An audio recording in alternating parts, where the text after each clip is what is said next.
Salut, on va calculer maintenant de nouvelles limites et les particularités de celles-ci seront que leurs dénominateurs seront nuls et leurs numérateurs seront différents de 0. Alors, on se donne ici une fonction g de x égale x plus 3 et on demande de calculer sa limite en 2. Maintenant, c'est une fonction rationnelle, c'est-à-dire elle est composée d'un numérateur et d'un dénominateur qui sont tous deux des fonctions polynômes du premier degré. Maintenant, comme on l'a fait pour les vidéos précédentes, pour calculer la limite d'un quotient d'une fonction rationnelle, il faut calculer séparément la limite de son numérateur et la limite de son dénominateur. Et après, par quotient, on va donner le résultat. Alors, on y va. Alors, limite quand x tend vers 2 de x plus 3, c'est égal à 2 plus 3 qui donne 5. La limite du numérateur vaut 5. On y va pour le dénominateur.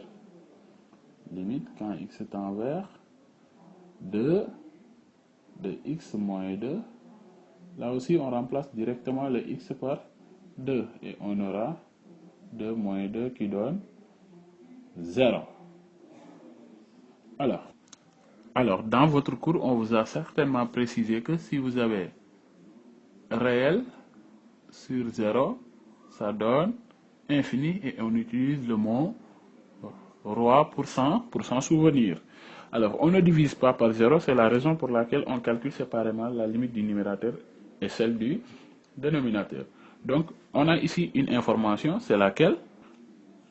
L'information, c'est que par quotient, la limite de la fonction donne infini. Mais on ne connaît pas encore le signe de l'infini. Maintenant, puisque on a un quotient, pour connaître son signe, il faut connaître aussi bien le signe de son numérateur que le signe de son dénominateur.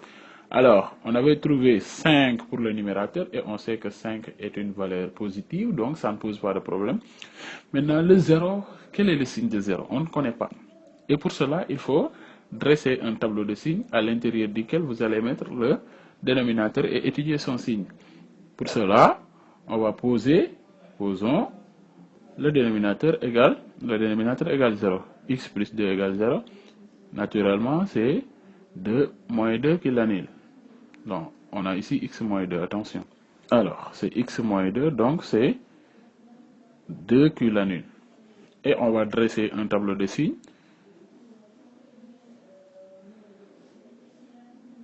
On mettra ici x et là x moins 2 moins l'infini, 2 et là plus l'infini. Je remplis le tableau. À gauche, on aura moins et à droite, on aura plus. J'espère que vous savez remplir un tableau de signes. Et à partir de là, qu'est-ce qu'on va faire? On regarde le tableau et on donne la limite à gauche de 2 et à droite en 2. Maintenant, à gauche, qu'est-ce qu'on a? On a un signe moins.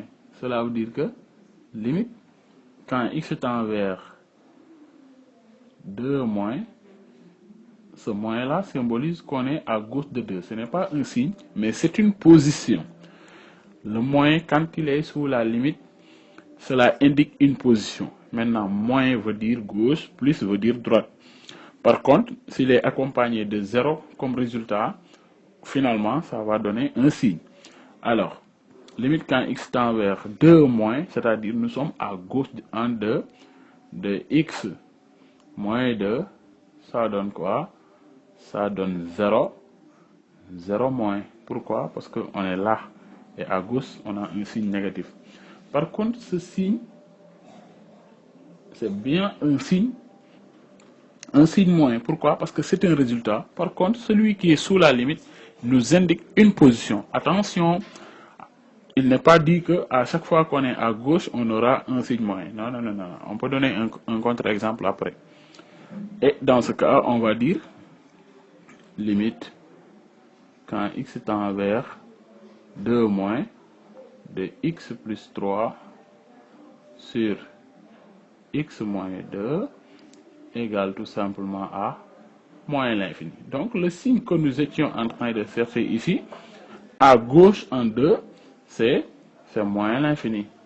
N'est-ce pas? Pourquoi? Parce que le numérateur est positif, le dénominateur est négatif. Donc le numérateur et le dénominateur sont de signes contraires. Le quotient sera négatif, n'est-ce pas? D'où limite quand x tend vers 2 moins, c'est-à-dire à gauche de 2 donne moins l'infini. On va faire de même pour la limite à droite. Alors, la limite du dénominateur à droite donne 0 plus. Pourquoi? Parce que à droite, nous avons ici un signe plus.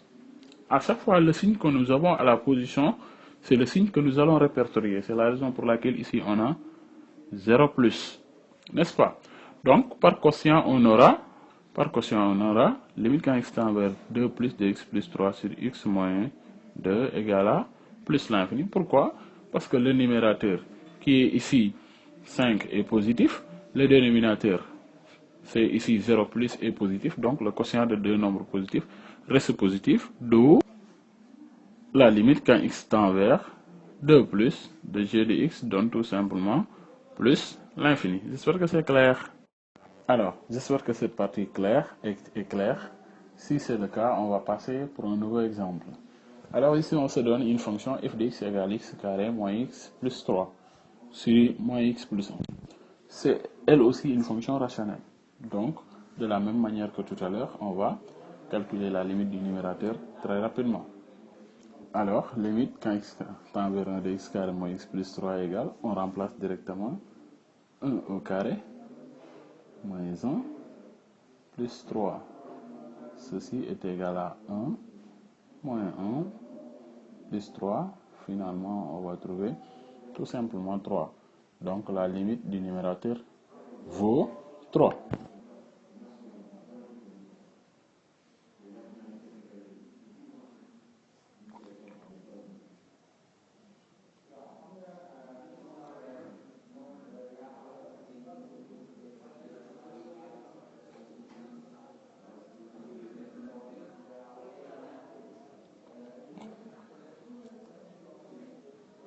X moins x plus 1. Donc, si on remplace, on aura moins 1 plus 1 qui va donner 0. D'accord. Donc, dans le même exemple que précédemment, donc on voit que le dénominateur est nul. La limite du numérateur est égale à une constante réelle. Et qu'est-ce qu'on va faire pour connaître le signe? Parce que comme tout à l'heure, c'est réel sur 0 qui va donner infini, ce fameux roi. Maintenant, quel est l'infini qu'on aura? Pour cela, il faudrait qu'on connaisse le signe du 0, c'est-à-dire à gauche comment est le 0 et à droite comment est le 0. Et pour cela, une seule chose, on pose le dénominateur égal 0. Le dénominateur c'est moins x plus 1. L'opposant égale 0, on va trouver x égale à 1. On dresse rapidement un tableau de signes à l'intérieur duquel on met le dénominateur. Donc ici on a x, ici c'est moins x plus 1. Là on aura moins l'infini, 1 et ici plus l'infini. Ok. Alors, à gauche cette fois-ci on aura plus. Pourquoi? Parce que le signe du dénominateur, c'est le signe de la variable x. Le coefficient qui est affecté à la variable x est négatif. C'est ce que je voulais dire, c'est ça. Moins.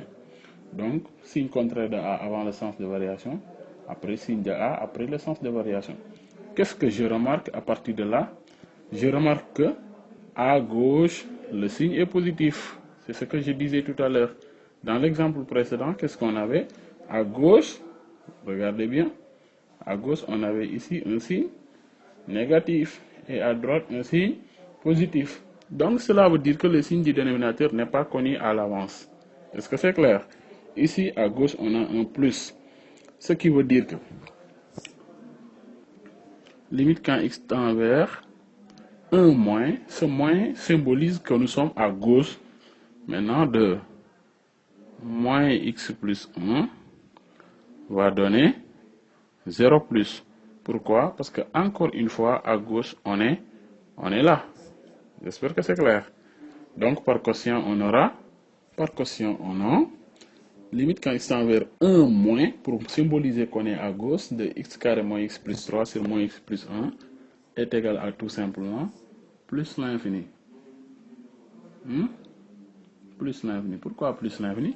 Parce que le numérateur, il est positif, n'est-ce pas? C'est 3 qui est supérieur à 0. Le dénominateur aussi est positif. Pourquoi? Parce qu'on a dit que la limite quand x tend vers 0 plus 1 moins, autant pour moi, de moins x plus 1 a donné ici 0 plus, ça est là. Donc, numérateur positif c'est 3, dénominateur 0 plus, donc le quotient va donner plus l'infini, d'où limite quand x tend vers 1 moins de f de x donne plus l'infini. Vous voyez? Alors, on va calculer la limite quand x tend vers 1 plus pour voir le résultat. Maintenant, de même à droite, on va calculer la limite du dénominateur. La limite quand x tend vers 1 plus pour symboliser qu'on est à droite. Encore une fois, le signe qui est sous la limite n'est pas un signe, mais c'est une position. Donc plus, je vous l'avais dit, ça symbolise la droite de moins x plus 1. Là aussi, ça donne 0, mais quel 0? On revient dans le tableau et on regarde, on a ici 1 moins à droite, donc c'est bien 0, 0 moins. Donc par quotient, on aura donc la limite de la fonction autant pour moi va donner moins l'infini. Pourquoi moins l'infini? Parce que encore une fois, on revient, le numérateur est bien positif, 3 est supérieur à 0. Par contre, le dénominateur, on a trouvé ici un 0 moins. Donc, positif sur quelque chose qui est négatif va donner forcément quelque chose de négatif, d'où la limite de f en 1 moins, en 1 plus autant pour moi est égal à moins l'infini. La limite en 1 plus donne plus l'infini. Et ainsi, ça c'est le calcul de limite. Maintenant, je vais faire un bref résumé.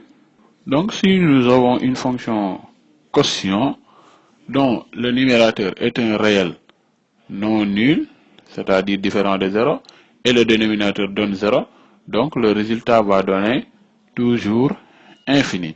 Maintenant, pour connaître le signe de l'infini, il faut tout simplement étudier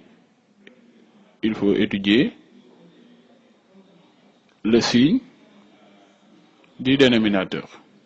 À chaque fois, il faut connaître le signe du dénominateur pour pouvoir conclure. Parce que le numérateur, la limite du numérateur va donner une constante réelle non nulle, donc on va connaître son signe à l'avance. Par contre, à chaque fois, il faut étudier le signe du dénominateur pour connaître le signe du quotient. Donc, c'est ce que nous avons fait dans les deux exemples et j'espère que vous l'avez bien trouvé. Si tel n'est pas le cas, faites-le moi savoir. Merci.